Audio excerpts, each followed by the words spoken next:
Welcome back to the program. You're watching KTN Prime.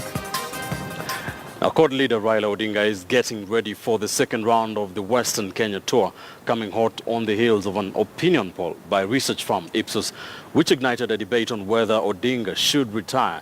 Tonight, KTN's Muremi Mwangi examines the strength of the opposition coalition CORD without Odinga, with a focus on the 1 week during which Odinga has been away in the United States. Former Prime Minister Raila Odinga has of late had a rough time on the opposition battlefront, a role he ideally now shares with Wiper leader Kalonzo Musyoka at Bungoma Senator Moses Wetangula. But during Odinga's 2 weeks absentia from Kenya, as he attended the US Democrats Convention, Musyoka and Wetangula have suddenly seemingly gone missing in action. This is at a time when schools have been burning. Corruption charges leveled against the country's head of the anti-graft agency, Philip Kinisu.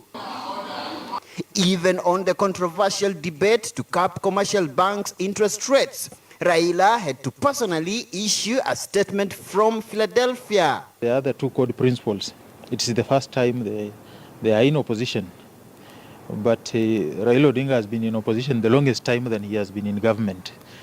And that experience always puts him space apart between him and his peers. And so it is only normal that some sort of a pseudo void will be felt in his absence. It's about the media. The media has a mindset. It always positioned this adversarial relationship between Uhuru Kenyatta and Raila Odinga. So that's what sells the papers.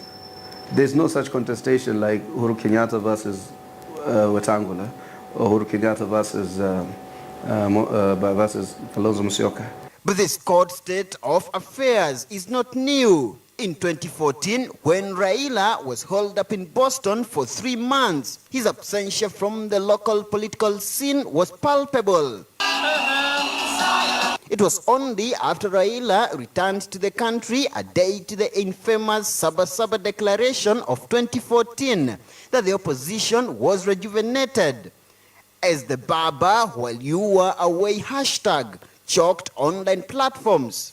Issues like school banning, the unrest and all that, personally I brought a motion of adjournment at the floor of the House. So it's not correct to say that if Raila Molo Odinga is away, no other opposition or CORD coalition leaders or members of parliament comment on such critical matters. I had to adjourn. We had to adjourn a Wiper NEC meeting to join Senator Wetangula in giving our position on the closure of schools.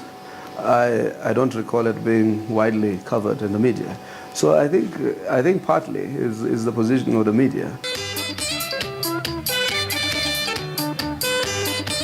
But with Kalonzo and Wetangula eyeing the coalition's presidential ticket in 2017, the CORD kitchen cabinet, it seems, will have some critical thinking to do over who should be the coalition's flag bearer. This even as the recent controversial Ipsos poll suggested that up to 35% of the interviewees want Raila to retire from politics, as another 26% demanded that he endorses somebody else. Now, even as Wetangula and Kalonzo each for a bite of the presidential cake in 2017, they still face a daunting task, that of convincing the CORD fraternity that they can steal the thunder from Raila Odinga. Muremi Mwangi, KTN News, Nairobi.